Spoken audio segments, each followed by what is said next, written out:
I dragged myself down the hall like a zombie, steel-toed boots thudding against the stained carpet. 12 hours straight at the plant, lungs full of welding smoke, arms numb from lifting plate after plate. My shoulders were toast. I just wanted a shower, maybe leftover lasagna, and bed.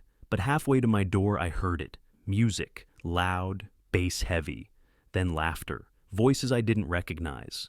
A glass clinked against a bottle. Then someone shouted something about shotgun the couch. I stopped. That was my Bluetooth speaker, my apartment. What the hell? I shoved my key into the lock and swung the door open. The place looked like a frat house after a tailgate. Beer cans on the table, weed smoke in the air, my couch packed with 6 guys I didn't know. One of them had his boots up on my coffee table, which now had a ring of hot sauce and ash. Another was eating Doritos straight out of the family-size bag I bought last week. My Bluetooth speaker was cranked to max, blasting some auto-tuned garbage. Then I heard a voice from the kitchen. "Yo, Cal! Didn't think you'd be back so early." It was Nate, my little brother. He popped around the corner, beer in hand, grinning like he was hosting a cookout. I just stared. The kitchen was a wreck. Sticky counters, broken glass in the sink, empty pizza boxes stacked high. Then my stomach dropped. My tools. My goddamn tools. My socket set was spread across the counter like junk parts at a flea market. My torque wrench, Dad's torque wrench, was rusting in a bucket of water. Open, submerged. I couldn't even breathe. Then I saw it, tucked under an empty salsa jar. Dad's old blueprint binder, the one he gave me before he passed. Stained, warped from beer, pages stuck together like trash. I reached for it. Nate just shrugged. "It's just a hangout, Cal. Relax." I didn't relax. I didn't yell either. I walked to the middle of the room and said one word. Out. One of the guys stood up like he was going to talk back, beer in hand. I snatched it before he could blink. Out, I said again, louder. They shuffled past me, muttering. The music cut off. Boots stomped down the hall. The last guy slammed into the doorframe on his way out. Nate laughed like it was all a joke. "You seriously kicking me out over a party? I'll call Mom and Dad." I flipped through the binder, pages smeared, ruined. My chest burned. "Call them, then pack your crap. You're done crashing here." He blinked like I'd smacked him. Didn't move, so I did it for him. Grabbed his duffel, threw it out the door, then slammed it behind him. And for the first time in months, the place went quiet. Quick note. Before listening, share which city or country you're watching from. A week later, I was sitting at my parents' dining room table, poking at a plate of pot roast I didn't ask for. Mashed potatoes, green beans, one of Mom's Jell-O salads no one ever finishes. It was the classic guilt meal. Nate was already there when I walked in, posted up at the head of the table like he ran the place. Grinning, all friendly, like he hadn't trashed my apartment a few nights ago. He didn't even say sorry, just nodded and slid me a beer like we were still tight. Mom was in overdrive, buzzing around, over-smiling, asking me about work and if I'd been eating enough. Dad barely said a word until we all sat down. But I noticed the manila folder sitting next to his plate the whole time. That folder had weight. Soon as my fork touched the roast, he cleared his throat. "Cal, your mother and I have been working on something, a real opportunity." Mom reached over, touched my hand. "It's a family venture, something for all of us." I didn't respond, I just waited. Dad opened the folder and started sliding papers across the table. Property listings, shop floor layouts, a business card mock-up, a damn logo. Miller Performance, red and silver, real official looking. "You'd be head mechanic," Dad said, eyes locked on me. "Nate's handling the business side, marketing, payroll, all of it." Nate perked up. "I've already been building the brand online. TikTok, Instagram, all that. We've got traction. Couple thousand followers already." "Traction?" I muttered. He nodded like he was proud. "Used your name. People respond to it. Cal Miller. Sounds legit." Then Dad added, "We've already started the loan process. Just need your signature to finalize it. License is under your name anyway." I froze. My license? Mom handed me a pen like it was a done deal. "It's all lined up, honey. This is your chance to step into something bigger." Something crawled up the back of my neck. I stood up without saying a word and walked out the front door. The cold air hit hard, smelled like leaves and someone grilling down the block. I didn't have a coat on, didn't care. I needed space. Then the door creaked open behind me. Aunt Karen stepped out, wrapped in her faded maroon sweater, holding a mug of coffee like a prop. She stood next to me for a minute before speaking. "They didn't tell you ahead of time, did they?" I shook my head. She sipped her coffee. "Not surprised. Your mom did the same to me." I looked over. She wasn't smiling. "Back when I was in design school," she said, "I showed her some mock-ups. Just ideas. 6 months later, she was selling my sketches at church craft fairs under her name. Told everyone I helped. Never gave me a dime." I clenched my jaw. That sounded way too familiar. "You don't owe them your life, Cal," she said, quiet but sharp. "They'll wrap it in family and legacy, but it's control. You owe yourself a shot at your own path." She turned and went back inside. I stayed out another 10 minutes, watching the porch light flicker. When I finally walked back in, the table was cleared. The folder was still there, pen on top. I picked them both up and shoved them in my jacket. "Not tonight," I said. "We'll talk later." I walked out before they could answer. The next morning, my phone lit up before sunrise. 6:07 a.m. Dad. "We'll need to talk insurance this week. Looking at providers now." 6:12 a.m. Mom. "Which of your tools can we use to get started? The compressor? Welder?" 6:15 a.m. Nate. "Yo, here's the parts list for phase 1. Should be around 2,200. You can order it, right?" I didn't respond. Just shoved the phone in my locker and clocked in at the yard. But it didn't stop. By break, I had 5 missed calls and 2 voicemails. Mom rambling about social media posts and buzz building. Dad asking for my driver's license number for the business paperwork. I shoved my gloves on and tried to shake it off. I was welding a panel for a trailer bed, basic TIG work, when my phone buzzed again in my chest pocket. I flinched. The arc jumped. Flames snapped sideways, scorched the edge clean off. "Shit," I muttered, yanking off the mask. The panel was ruined, bent and bubbled. My foreman gave me a look from across the yard. I nodded back like I had it under control. But I didn't, not even close. After lunch, I stepped outside for air. That's when my phone rang again, local number I didn't recognize. Cal speaking. "Hey there, son. This is Jerry Adler from church. Just wanted to call and congratulate you." I paused. "For what?" He chuckled. "Heard the news Sunday morning. Your dad told the whole congregation about the new shop. Said his boys are bringing the Miller name back in style." I didn't answer. "You're making your family proud, son. Big shoes to fill, but you're doing it right." I hung up without saying a word. Just stood there, heart thudding against my ribs like it was trying to get out. They'd told everyone, made it public, like I'd already signed. I hadn't agreed to a damn thing. By the time I got home, I was wrecked.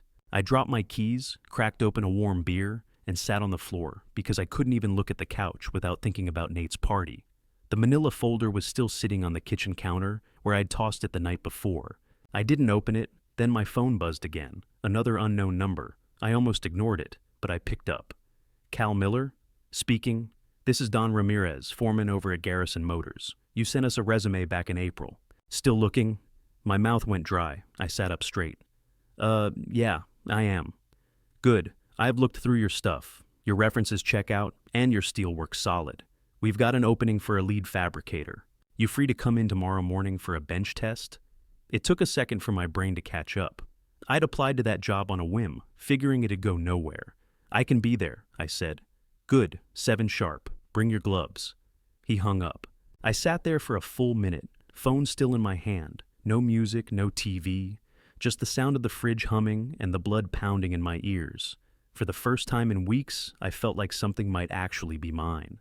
Next morning, I pulled into Garrison Motors just before 7. The place looked nothing like the shop Dad dreamed up, or the mess Nate had scribbled all over my kitchen table. This was real. Clean concrete floors, polished tool benches, big bay doors rolled up to let in fresh air. No music blasting, no half-eaten food on toolboxes. Just the sound of focused work. A guy in a navy work shirt with Martin stitched above the chest pocket met me at the front. He didn't smile, just handed me a welding mask. Stainless flat stock, 1 seam, then build a frame jig from scratch. "We'll see if you're all talk." I didn't talk, just gotta work. First pass on the weld was smooth, tight even, no splash. He watched from 10 feet back, arms crossed. Didn't say a word. I tuned everything else out and started on the jig, measuring twice, cutting clean. I'd done 1,000 of these in the yard, but this one felt different. This one counted. When I finished, he walked over, crouched down, ran a hand over the weld. "That's real work," he said, then stood up and looked me in the eye. "You're what we need." He walked me to the office, pulled out a file, and slid a contract across the desk. Lead fabricator, full-time, design input, weekends off, paid holidays, health, dental, vision, real numbers, a real future. My hands shook holding the damn thing. I nodded, jaw tight. Yeah, I want this." He gave me a half smile. "You start Monday. Bring your own gear or use ours. Your choice." I left the building in a daze, contract tucked under my arm like a trophy. The sun hit different walking to my truck. I didn't turn the radio on, didn't need noise, just drove. When I got home, the apartment door was unlocked. I stepped inside and stopped cold. Nate, again. He had my coffee table covered in papers, blueprints, paint swatches, hardware catalogs, a roll of tape, some color wheels, a sketchbook. It looked like an art school exploded in my living room. "We're thinking gunmetal gray for the walls," he said without looking up. "Gives it that clean, high-end feel without looking sterile." I dropped my keys hard on the counter. "What the hell are you doing here?" He looked up, unfazed. "Relax, man. Figured I'd get some planning done while you were at work. Big stuff coming." I walked over and moved the contract from under my arm to right in front of his face. He glanced at it, then looked again. "What's this?" "Job offer," I said. "Lead fabricator, Garrison Motors." He laughed like it was a prank. "You're serious?" I didn't answer. He scanned the page again, slower this time. I saw it hit him. "But what about our plan?" he asked, voice going tight. I crossed my arms. "Your plan." He shook his head. "Come on, Cal. You're just going to walk away from what we built?" "What you built, without asking. You used my name, my license, and threw my stuff into a loan app before I even said yes." He looked down at the swatches. His voice dropped. "I thought we were doing something together. I thought this was our shot." I stepped forward, took the swatches off my table one by one, and dropped them into the box he'd brought. "This is your shot," I said. "Mine's already started." He didn't say another word. I held the door open. He grabbed the box, stared at me like I'd kicked him, and walked out without looking back. I shut the door behind him and locked it. For once, it felt like something in my life finally clicked into place. By the next morning, my voicemail was full. Message 1.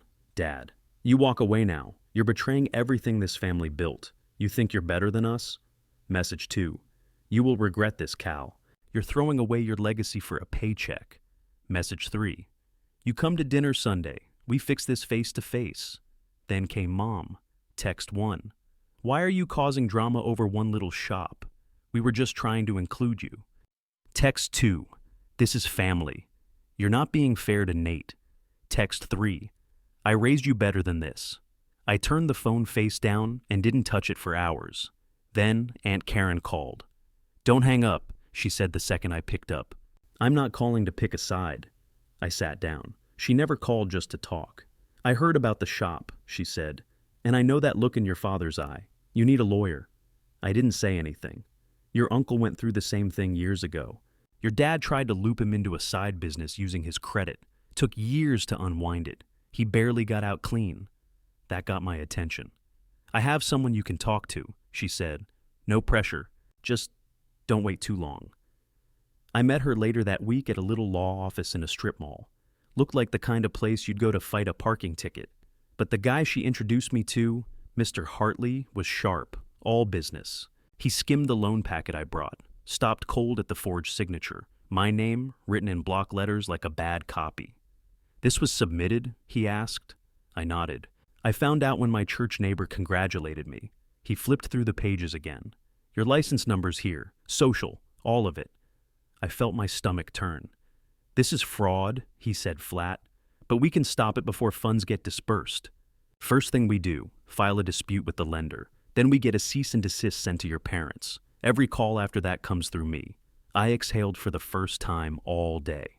Back at the yard, word got around fast. I didn't mean to share anything, but one of the guys overheard me on the phone with Hartley. Turns out, you go through hell, and some people actually show up. Rico, a guy from Paint, offered me his spare room. "It ain't fancy," he said, "but it's clean, and no one will steal your staff. Lena from Tool Supply handed me a card with her brother's number. He's a locksmith. He'll rekey your place tonight. Even Mike, the quiet one who never said more than 2 words to me, left a 6-pack and a sticky note that just said, "You did the right thing." It hit me then. This crew, these people, they weren't just co-workers. They were my second family. They didn't ask for my name. They didn't demand my loyalty. They just had my back. And that was more than I could say for the ones I was born with. Tuesday night, I pulled into my parents' driveway, jaw clenched so tight I thought I'd chip a tooth. Through the window, I could already see them gathered around the dining table, Mom lighting candles, Dad setting down a bottle of cheap champagne, Nate pointing at a laptop screen like he was giving a damn TED Talk. Blueprints were spread across the table, next to printed out logos and mock invoices. It looked more like a company launch than a family meeting. I stepped inside without knocking. Mom clapped her hands like I'd just come home from war. "There he is! Cal, sit! We've got everything ready." Dad stood, beaming like a salesman who thought he had the deal in the bag. He slid a stack of papers across the table. "Final step's easy. Just need your name on it, son. Then we can pop the cork." I didn't sit. I pulled 3 documents from my folder and laid them flat across their celebration mess. One was my signed contract from Ember, the holding company over Garrison Motors. The second, a formal letter from Hartley's office. And third, a copy of the fraud report, highlighted and stamped. "I've already accepted a different offer," I said, "and you forged my name." The room went dead silent, for maybe 5 seconds. Then Dad snapped. "You're blowing all this up over pride?" I didn't move. "This was about building something with your family," he said, voice rising. "But you'd rather work for strangers? You think you're better than us now?" Mom chimed in, holding her glass like a peace treaty. "You're throwing away the only thing tying us together, Cal. We did this for you." "No," I cut in. "You did this to me." Nate pushed back from the table, face red. "You're so full of yourself, man. This was our dream, our shot, and you just stomped it out 'cause what? You can't stand me being part of it?" I turned toward him. "You used my name. You trashed my place. You put a loan in under my credit, and I'm supposed to treat this like teamwork?" He sneered. Jealous, selfish, just like always. "Enough," came a voice from the doorway. We all turned. Aunt Karen walked in like she'd been standing there for a while. No coat, no purse. Just her and that cold look in her eye she saved for Mom's worst moments. She stepped beside me, didn't even glance at the table. "Cal owes you nothing," she said. "Not his name, not his time, not his future. You pulled this same stunt on me, Marie. You stole from me then, and you're doing it now." Mom looked stunned. "That was different." "No, it wasn't," Karen snapped. "You just thought you'd get away with it again." Dad looked ready to explode. Nate looked like he wanted to, but I didn't give them the chance. I scooped up my papers and walked to the door. No goodbyes, no second thoughts. And for the first time, I wasn't the one left behind, fixing someone else's wreckage. They built this fire. I just stopped being the one burning in it. Sunday night, I was out in the garage, wiping down a fresh weld bead when the doorbell rang. I walked in, grease still on my hands, and checked the peephole. Dad, Mom, Nate, and, behind them, holding a worn brown case, Grandpa Walt. I opened the door without a word and stepped aside. Dad barreled in first. "You're breaking this family apart, Cal." I didn't argue, just motioned to the table. "Sit." They shuffled around, except Grandpa. He stayed standing near the wall, case clutched tight. I walked to the workbench and laid out 5 small trays, samples I'd built after hours at Garrison. Chrome polished, clean welds, angles tight enough to shave with, my initials etched into each one. "This is what I do," I said. "What I built. Not what you assigned me." Dad glanced down and scoffed. "Looks like hobby work." Nate leaned back, arms crossed, sulking. "It's not even your own shop." Mom wiped under her eye like she was on stage. "You were supposed to bring us together, not tear us apart." I looked at all of them. Not a single one saw it, except Grandpa. He stepped forward, set the case on the table, and unlatched it with both hands. Inside, resting on faded velvet, was a vintage torque wrench. Steel, worn, balanced. "That belonged to your uncle," Grandpa said. "The day your dad tried to take credit for his work, he packed up and left. Built his own name out west." He picked up the wrench, turned it in his hands, then held it out to me. "You remind me of him." I took it. It felt heavier than I remembered. You earned your name, Cal. Don't let anyone stamp it over, Nate muttered. So what, I'm the villain now? I tried to build something with my brother. I pointed to the door. Respect me or get out. Silence. Then Nate stood up and walked out. Mom followed, crying louder this time. Dad hesitated like he had more to say, but didn't, just left. Only Grandpa stayed. He looked around, nodded once at the trays, then sat down without a word. That night, I hung the torque wrench on the wall above my workbench, centered, clean. It gleamed like a medal. Some families raise you, some drain you. But sometimes, the first real thing you ever build starts with a single, solid no. Who do you think crossed the line first, Cal or his family? Drop your answer in the comments. And if the story hit home, hit subscribe and like the video.